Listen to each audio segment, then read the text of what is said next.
I am excited this morning, and I hope that you are too. How you doing?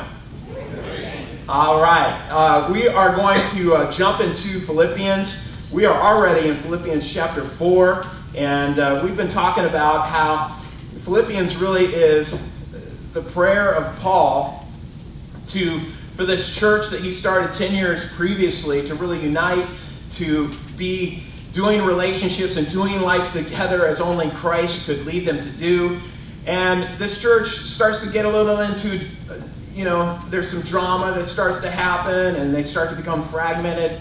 And he prays this prayer. It's the prayer that I've been reading every single week at the start of this series. This is Paul's prayer. Jesus prayed a similar prayer on the hillside looking over Jerusalem, thinking about all of the many millions of people that would call upon his name and follow him. He prayed that they would be one, and Paul's prayer is similar. He said, "My prayer for you is this, that your love may abound more and more in knowledge and depth of insight, so that you'll be able to discern what is best." How many people want God's best in your life? "And that you may be pure and blameless for the day of Christ, filled with the fruit of righteousness that comes through Jesus Christ, to the glory and praise of God." And like I say every week, we live in this fragmented society. We are experiencing what sociologists will call crowded loneliness. That at no other time do we have all these different ways to connect with one another. And yet we have never been more alone. And how pervasive that is even in a church. And God has really called us to live life together where love abounds more and more in knowledge and depth of insight. And we've been walking all the way through Philippians. We've learned so much. Last week we talked about how it's really not a journey of religion. It's a journey of relationship with Jesus. And Paul knew intimately what that meant because he was on a religious journey. And at the end of that road, it kind of led him away from God. Jesus shows up and he's an enemy of all that God stands for. So God dramatically changed his life. And he learned this truth, and it's the same truth that we have to be impacted with as well. It's not about necessarily doing something, but it's about knowing someone. It's about who you know. And he says over and over again, "I want to know Christ." And we start out this chapter, and he kind of ties this together. The very first word he says is, "Therefore." Since you're a citizen of heaven, since you want to know Christ, since we're not on a journey just to do a bunch of stuff, but we're on a journey to know God and have a relationship with him through faith in Jesus Christ. Therefore, my brothers and sisters, whom I love and long for, my joy, my crown. He loved this church, didn't he? He says, "Stand firm in the Lord." In this way, dear friends. And then he says this, "I plead with Euodia and I plead with Syntyche that they be the same mind in the Lord. Yes, and I ask you, my true companion," and the Greek, that's actually maybe a proper name that he uses there, that we don't really know who it was, but he's saying, "Help these women since they've contended at my side." They used to fight for the gospel. They used to fight to make this message known, but now all of a sudden, some kind of trivial dispute has come up in their relationship, and it's become a distraction. And they're worrying about all the wrong things. And he says, "They've contended in my side for the cause of the gospel, along with Clement and the rest of my co-workers whose names are in the book of life. Rejoice in the Lord always." Everybody say always. Always. He says, "I say it again, rejoice." He repeats this admonition kind of throughout Philippians over and over again. Rejoice in the Lord. Again, I say rejoice. And he says, "I say this to you over and over again, rejoice in the Lord. And let your gentleness be evident to all. The Lord is near." And peace is kind of a huge theme in the Bible. How many of us could use a little more peace? I know that I could. Sometimes my life is not full of enough peace. And to learn about peace, we've kind of got to go all the way back to Genesis chapter 1 and creation. Because God established a world that was built upon peace. That things were in a proper order. There was God, there was mankind, and then there was creation. And it was in that order. And God looked at it and he said, this is horrible. No, he didn't say that. He said, it is good, right? That God created us is good, and he looked at this peace, they call it Shalom, and God is at the top, mankind is beneath God, and creation is beneath mankind. And in some ways, when the serpent comes and tempts Eve, what does she do? The serpent disrupts Shalom. All of a sudden, he says to Eve, you can be like God. He says to Adam, you can be like God. And so it disrupts Shalom because all of a sudden, mankind puts themselves above God. And it's the same way. You could describe sin in this way. It's a disruption of peace. It's a disruption of Shalom. When something in creation has mastery over you and you make it your God, you have disrupted Shalom.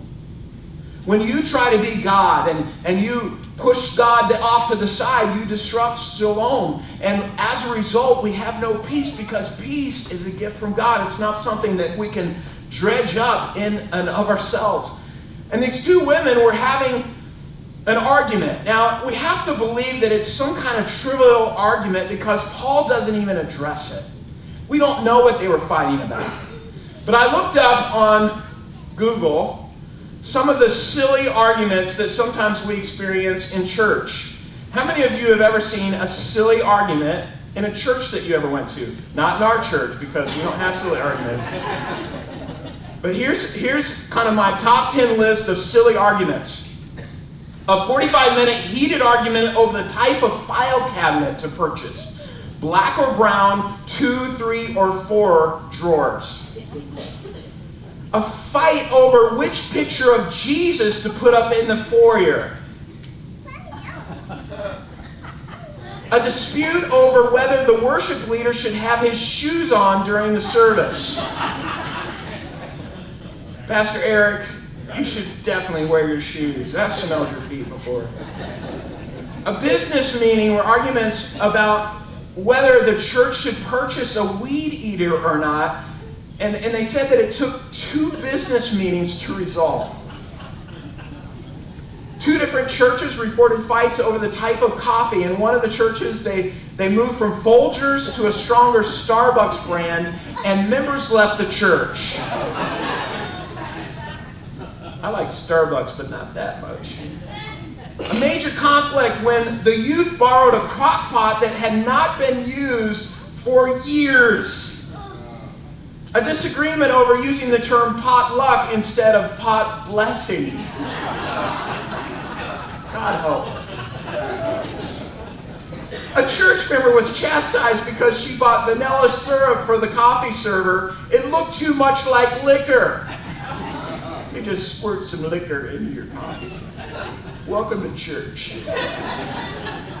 Some church members left the church because one church member hid the vacuum cleaner from them. It resulted in a major fight and a church split.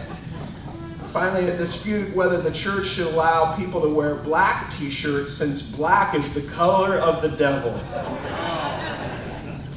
You know, we get on all kinds of little trivial disputes sometimes that are utterly and completely meaningless.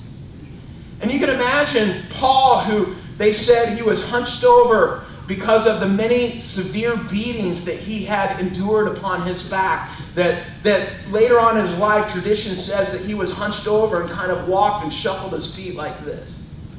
Who had been stoned, they thought to death, but miraculously he revived and walked back into the city of the same people that had stoned him to continue to preach Jesus. Paul, who had lost everything to communicate Christ to all of these different cities that knew nothing about Jesus, who'd given years, who had endured death and torment. Can you imagine the little messenger coming in and Paul's writing his letters as he's chained to a Roman centurion, probably on his way to his execution, and he's writing these letters and praying and weeping. His tears are falling upon these sheets of scroll as he's writing it out, and the messenger runs in and says, hey, the church is starting to split. There's a problem in the church at Philippi, the one that you started 10 years ago. They're not sure whether they should serve Folgers or Starbucks. It's horrible. Can you imagine Paul's face as he turns around and says, what? What are we doing? And oftentimes we get so consumed and worried about things that don't matter. And when you think of your family, when you think of marriages, when you think of your relationship with your teenagers, when you think of your relationship with your friends or your church friends, usually most of the arguments are pretty silly. And I've done a lot of marriage counseling, and you'll see couples fight back and forth, and they're like, after a long period of time, I'll just simply ask, I'm not sure, I can't remember what it actually is that we're fighting about. And they'll look at each other and like, we don't either, but I'm really angry. And maybe the issue is not the issue. Maybe the issue is our heart. And that something inside is all askew, and there's been some kind of disruption of shalom in our life. And that we need to come back to a place of peace and alignment with who God has called us to be.